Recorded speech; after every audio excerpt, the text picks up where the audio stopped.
الحمد لله نحمده ونستعينه ونستغفره ونعوذ بالله من شرور أنفسنا ومن سيئات أعمالنا من يهده الله فلا مضل له ومن يضلله فلا هادي له ونشهد أن لا إله إلا الله وحده لا شريك له ونشهد أن سيدنا وسندنا وحبيبنا وحبيب ربنا محمدا عبده ورسوله أما بعد فأعوذ بالله من الشيطان الرجيم بسم الله الرحمن الرحيم رب اشرح لي صدري ويسر لي امري واحلل عقدة من لساني يفقهوا قولي اللهم ارنا الحق حقا وارزقنا اتباعه وارنا الباطل باطلا وارزقنا اجتنابه فسيكفيكهم الله وهو السميع العليم فسيكفيكهم الله وهو السميع العليم فسيكفيكهم الله وهو السميع العليم يا عليم علمني يا خبير واخبرني يا وهاب هب لي من اسرار الدنيا والاخره ان اللہ وملائکتہ یصلون علی النبی یا ایہا الذین آمنوا صلوا علیہ وسلموا تسلیما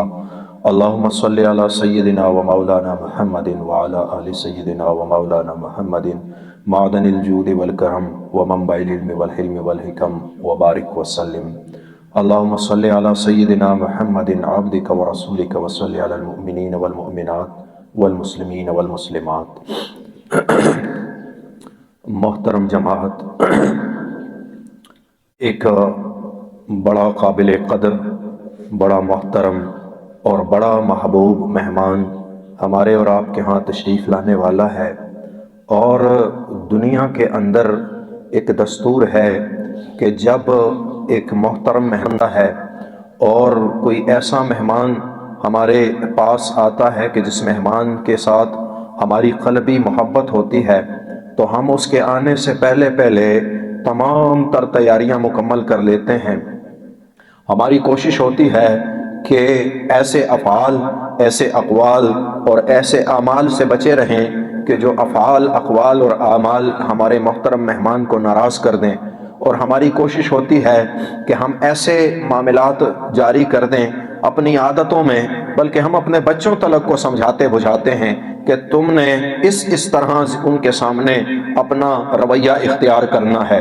خواجہ خواجگان مرزا مظہر جان جانا رحمۃ اللہ تعالی علیہ، یہ قاضی ثناء اللہ پانی پتی رحمۃ اللہ تعالی علیہ کے شیخ ہیں، ان کے مرشد ہیں، اور قاضی ثناء اللہ پانی پتی رحمۃ اللہ تعالی علیہ نے اپنے شیخ کی محبت میں اور ان کے عشق میں ایک تفسیر لکھی ہے، تفسیر مظہری۔ اپنے شیخ کے نام کے ساتھ اس تفسیر کو معنون کیا، اور اس تفسیر کو اللہ نے اتنی قبولیت عطا فرما دی کہ آج دنیا کے کونے کونے میں، ہر قریے، ہر گلی اور ہر محلے میں اس تفسیر کو پڑھا اور پڑھایا جاتا ہے۔ مرزا مظہر جان جانا رحمۃ اللہ تعالی علیہ سلسلہ نقشبندیہ کے مشائخ میں سے تھے، اور بڑے نازک مزاج تھے۔ ان کے ایک خلیفہ ہیں اور ان کے مرید تھے، تو وہ ان کی خدمت کرتے تھے۔ ایک مرتبہ پنکھا جھل رہے تھے، آپ نے فرمایا یہ کیسے تو پنکھا جل رہا، تیرے ہاتھوں میں دم نہیں؟ تو ذرا تیز ہوا چلائی، تو پھر آپ کو جلال آیا، آپ نے پھر فرمایا کہ کیا مجھے اڑانے کا ارادہ ہے؟ تو ان کی زبان سے نکل گیا، نہ یوں آرام سے رہنے دیتے ہیں نہ منہ آرام سے رہنے دیتے ہیں۔ تو آپ ناراض ہو گئے، نکل جا میری خانقاہ سے۔ پھر وہ روتے دھوتے رہے، معافی مانگی اور اپنے شیخ کے دروازے پر زندگی گزار دی۔ مرزا مظہر جان جانا رحمۃ اللہ تعالی علیہ وہ ہستی ہیں کہ جن کے پاس وقت کا بادشاہ آیا اور بار بار عرض کرنے لگا کہ مجھے کوئی خدمت بتائیں۔ آپ نے کہا بھئی کوئی خدمت نہیں کریں، کوئی خدمت بتائیں۔ یہ جو درویش ہوتے ہیں، انہیں اللہ نے بے نیازی عطا کی ہوتی ہے، اور اس کی ایک خاص وجہ ہے کہ یہ اپنے اوقات مراقبے میں اور ذکر میں گزار دیتے ہیں، اور یہ ایک دستور ہے اس کائنات کا کہ اگر آپ کسی حافظ قرآن کے پاس بیٹھیں گے تو کچھ ہی عرصے میں آپ کو حفظ قرآن کی لگن لگ جائے گی، اور ایک دن آپ حافظ قرآن بن جائیں گے۔ دستور ہے اس معاشرے کا اور اس عالم ناسوت کا کہ اگر کسی عالم کی صحبت میں بیٹھیں گے تو کچھ ہی عرصے میں آپ علم کی منزلوں کی طرف گامزن ہو جائیں گے۔ دستور ہے اس عالم کا کہ اگر کسی ایسے کی صحبت میں بیٹھیں گے جو اعمال بد میں مبتلا ہے، کسی نشئی کے پاس بیٹھیں گے، کچھ ہی عرصہ گزرے گا آپ کو نشے کی لت لگ جائے گی۔ تو اس عالم ناسود کے دستور کے مطابق جب ایک انسان اللہ رب العزت کی بارگاہ اقدس میں بیٹھتا ہے اور ذکر اور فکر اور مراقبے میں وقت گزارتا ہے تو اس کے قلب کے اندر بے نیازی کی وہ لہریں، وہ تجلیات آنا شروع ہو جاتی ہیں کہ اسے کائنات کے کسی شخص کے ساتھ کوئی ایسا تعلق نہیں ہوتا کہ جو تعلق مجبوری کا ہو۔ اس دن کچھ بچے تشریف لائے علماء، میں نے ان سے یہی عرض کیا، میں نے کہا دیکھو کہ دنیا کی ہر چیز کی ایک لذت اور ایک مزہ اور ایک لطف اور ایک کیف ہے۔ ایک چھوٹی سی پھول کی کلی، اس کے اندر اتنی پیاری خوشبو کہ اسے تم سونگھو تو تمہارا دماغ معطر ہو جائے اور تمہارے قلب کے اندر فرحت آ جائے، تو کیسے ہو سکتا ہے کہ اللہ کریم کا نام پڑھو اور تمہیں لذت اور لطف نہ آئے؟ تم شہد کا ایک چمچ کھا لو تو تم کو سبحان اللہ کتنا پیارا ذائقہ ہے۔ کیسے ہو سکتا ہے کہ جس نے اس شہد کو بنایا اس کا نام پڑھا جائے اور اس کے نام میں ذائقہ نہ ہو، اس کے نام میں لطف نہ ہو، اس کے نام میں کیف نہ ہو؟ میں یہ ماننے کو تیار نہیں۔ ایک شخص اگر جھوٹا بھی بیٹھا اللہ اللہ کرتا رہے، ایک وقت ضرور آتا ہے کہ اس کے قلب کے اوپر وہ رنگ چڑھ جاتا ہے۔ ایک وقت ایسا ضرور آتا ہے اس کی زندگی میں کہ اس نے جو اللہ اللہ کیا ہے، اس اللہ اللہ کرنے کے جو فیوز ہیں، جو برکات ہیں اور اس کے جو ثمرات ہیں، وہ اللہ اسے عطا کر دیتا ہے۔ یہ ایک نظام ہے اس کائنات کا۔ ایک شخص تھا، وہ ڈاکو تھا، جوانی میں ڈاکے ڈالتا، ادھر ادھر چوریاں چکاریاں۔ جب بڑھاپا آیا اور جب یہ اس منزل میں پہنچا کہ چوری کرنا مشکل ہو گئی، ڈاکے ڈالنا مشکل ہو گیا، ڈکیتیوں سے چونکہ بوڑھا ہو گیا تو اس نے سوچا چلو یار ایسا کرتے ہیں، یہ پیری مری اس شعبے کے اندر زمانے قدیم سے ایسے لوگ ضرور داخل ہوئے کہ جنہوں نے جھوٹ موٹ ہی فراڈ کے طور پہ آئے، لیکن اللہ کے نام کی طاقت دیکھو کہ وہ ڈاکو بھی ایک وقت آیا کہ وہ اللہ کا ولی بن گیا۔ میں نے کہا چلو یار ابھی بیٹھیں گے تو شاید اللہ ہمیں بھی رزق دے دے۔ تو ایک جنگل میں بیٹھے، وہاں اللہ اللہ کرنا شروع کیا۔ اب اللہ کے نام کی برکت دیکھو، اب اللہ نے تو رزق ہر شخص کو دینا ہے اور اس شخص کو کیسے محروم چھوڑ دے؟ وہ جھوٹ موٹ ہی صحیح لیکن اس کا نام تو لینے بیٹھا ہے، دھوکہ صحیح لیکن اس کا نام لینے بیٹھا ہے۔ تو اس نے جب ادھر بیٹھ کے اللہ اللہ کرنا شروع کیا، لوگوں کی توجہات اس کی طرف مبذول ہوئیں۔ لوگوں نے کہا فلاں جنگل میں ایک اللہ والا آیا ہے، وہ اللہ کا ذکر کرتا ہے، تنہائی میں بیٹھا ہے۔ لوگ آنا شروع ہوئے اور کچھ ہی عرصے میں جنگل میں منگل ہو گیا، لنگر شروع ہو گیا، خانقاہ بن گئی، ایک نظام تھا بڑا پیارا خوبصورت۔ بڑے بڑے علماء آئے، علماء نے بیعت کی اور وہ ذکر فکر کرتے کرتے اللہ نے انہیں وہ تمام تر مراتب عطا فرما دیے۔ ایک دن یہ سب بیٹھے، انہوں نے سوچا کہ چلو دیکھتے ہیں اپنے شیخ کی، اپنے مرشد کا مقام دیکھتے ہیں کہ وہ کس مقام پہ ہیں۔ اب سب آئے، انہوں نے کہا حضرت آپ بتا دیں آپ کا کون سا مقام ہے۔ اب وہ اللہ کا نام، وہ اللہ کا جو رنگ تھا اس میں مبارک اللہ کا، تو وہ رنگ چڑھ گیا تھا۔ اب وہ جو زنگ تھا وہ ختم ہو گیا اور اللہ کے ذکر کا نور قلب میں داخل ہو گیا۔ یہ رو پڑا، اس نے کہا او میرے بھائیو، کہاں اللہ کا ولی اور کہاں مجھ جیسا چور اور ڈاکو؟ میں تو ساری زندگی چوریاں کرتا رہا، آخری عمر میں بھی دھوکہ اور فراڈ کرنے کے لیے آیا بیٹھا، تم مقامات تلک پہنچ گئے اور میں آج تک رزق کے چکر میں پڑا رہا، آج تک میں رزق کے چکر میں پڑا رہا۔ رنگ چڑھ گیا تھا، سچ بول دیا۔ اب ان سالکین نے اللہ کی بارگاہ میں دعا کی، اللہ رب العزت نے ان سالکین کی برکت سے اسے مقامات عطا فرما دی۔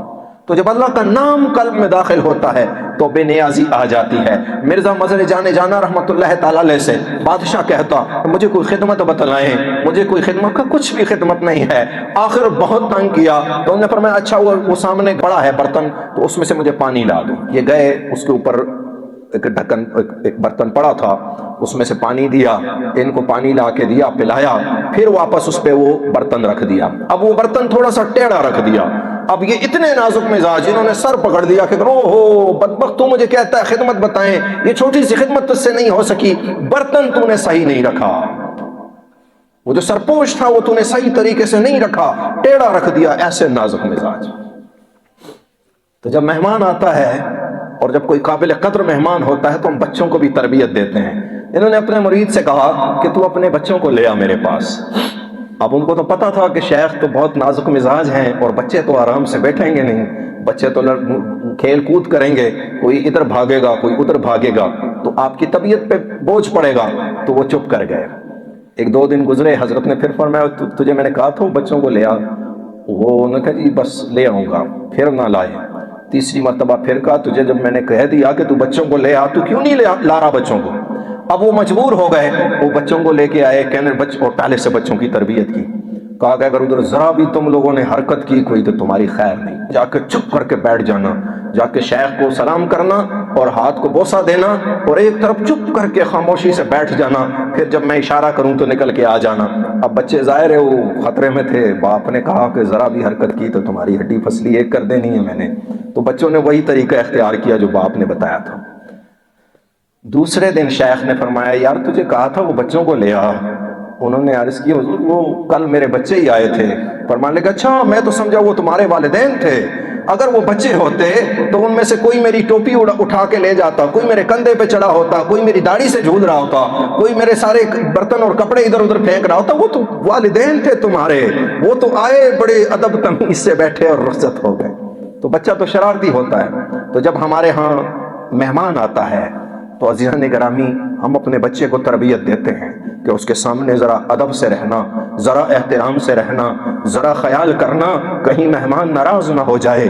آج ہمارے پاس ایسا مہمان آنے والا ہے جو اللہ کے ہاں اتنا محترم ہے، اتنا مبارک ہے کہ میرے رب نے فرمایا کتب علیکم الصیام، میں نے تم پہ روزے فرض کیے، اور یہ روزے میں نے صرف تمہیں پہ فرض نہیں کیے بلکہ تم سے گزری ہوئی جتنی امتیں تھیں، جتنی امم تھیں جنہوں نے میرے نام کا اور میری توحید کا اقرار کیا، جنہوں نے میرے وقت کے پیغمبر کو تسلیم کیا اور اس کی رسالت کے سامنے سر تسلیم خم کیا، ان سب پہ، ان قابل قدر اور قابل احترام لوگوں پہ میں نے یہ روزے فرض کیے تھے، اور یہ مہمان ہمارے ہاں آنے لگا ہے اور اس مہمان کا احترام کرنا ہم پہ واجب ہے۔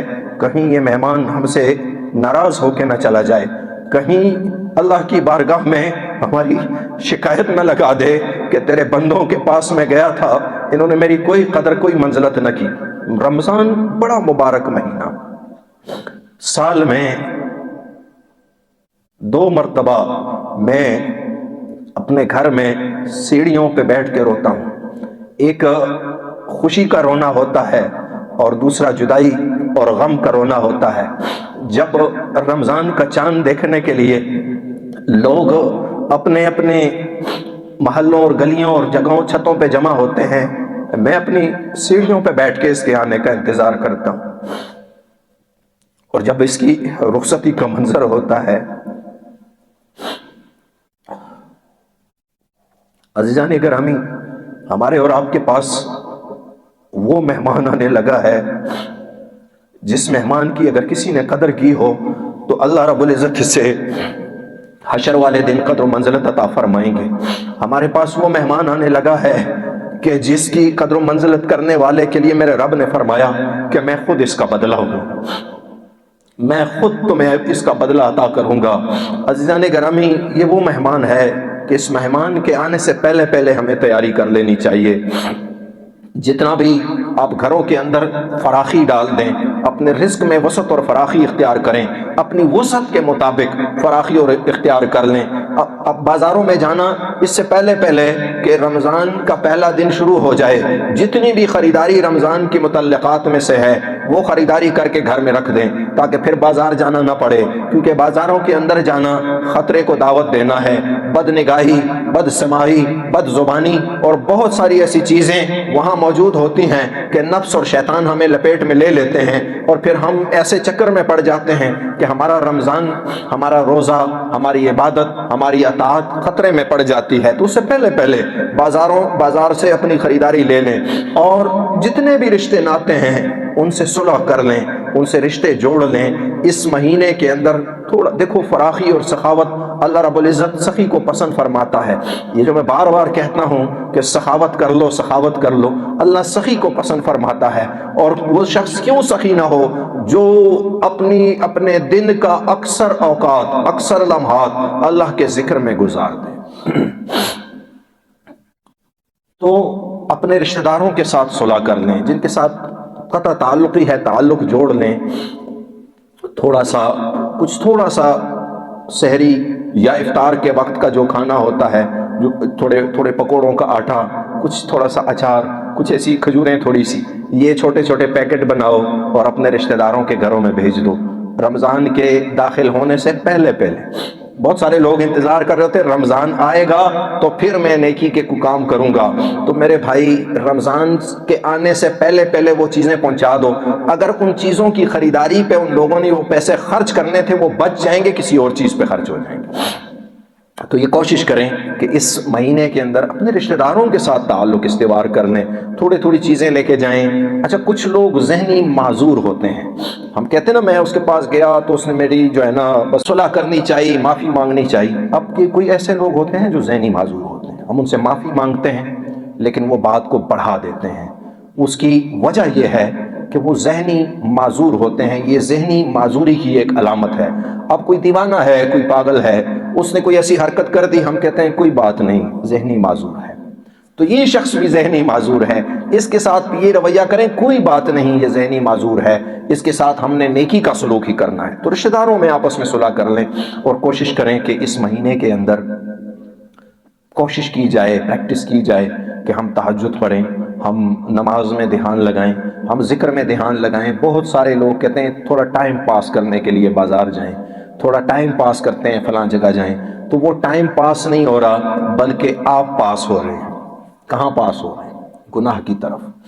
آپ گناہ کی طرف چلے جا رہے ہیں. آپ کا روزہ آپ کے لیے نیکی کا باعث تھا، آپ نے ان اوقات کو کسی ایسے کام میں ڈال دیا کہ وہ کام آپ کے لیے ہلاکت کا باعث بن گیا. تو اس کی جگہ اگر آپ گھر میں بیٹھیں کتب کا مطالعہ کریں، کتابیں پڑھیں، حدیث پڑھیں، تفسیر پڑھیں. تفسیر میں یہ جو تفسیر مظہری بہترین تفسیر ہے، معارف القرآن پڑھیں، اور ایسی کتنی کتابیں ہیں، اس طرح حدیث کی کتابیں ہیں وہ پڑھیں، اور کوئی اچھی کتب پڑھیں، صوفیاء نے جو لکھی ہیں، اصلاحی کتابیں لکھی ہیں وہ پڑھیں، واقعات احوال انبیاء کے اولیاء کے وہ پڑھیں. آپ کو لطف بھی آئے گا، آپ کو ثواب بھی ہوگا، آپ کا وقت بھی گزرے گا اور آپ کی تربیت بھی ہوتی چلی جائے گی. اور اگر آپ یہ چیزوں کے اندر داخل ہو گئے موبائل میں یا بازاروں میں یا باہر میلوں ٹھیلوں میں، تو پھر بڑی پریشانی ہے، بڑی تکلیف ہے کہ رمضان کا مہینہ آپ نے اس طرح نہ گزارا جس طرح اللہ کی چاہت تھی. تو پھر وہ بدلہ جو اللہ فرماتا ہے کہ اس کا بدلہ میں خود عطا کروں گا، اس کی توقع بھی پھر ہمیں نہیں رکھنی چاہیے. اور اگر اس طریقے سے ہم رمضان گزارنے کی کوشش کریں. پھر دوسرا، رمضان میں کچھ راتیں ایسی ہیں، باقاعدہ انشاءاللہ اس موضوع پہ بات ہوتی رہے گی ہر جمعے.